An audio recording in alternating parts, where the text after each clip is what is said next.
गोसाळकरांच्या चिरंजीवांची हत्या हे उबाटा अंतर्गत चालू असलेला गँगवॉरचा परिणाम आहे। आदित्य विरुद्ध राऊत हे जे काही गँगवॉर उबाटा अंतर्गत सुरू आहे, पहिलं फक्त कपडे फाडेपर्यंत होतं, आता गोळी झाडण्यापर्यंत आलेला आहे।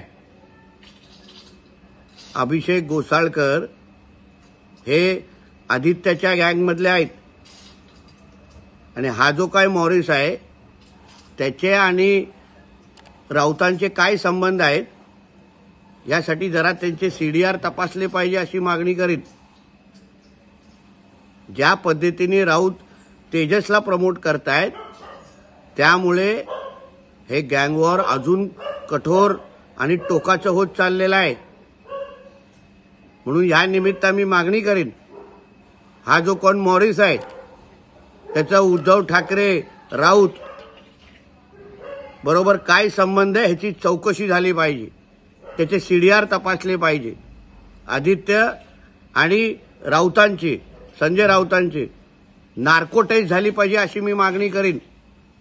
कारण का ह्याच गँगवॉरच्यामुळे हे सगळंचं सगळं आता गोळ्या मारण्यापर्यंत आलेलं आहे।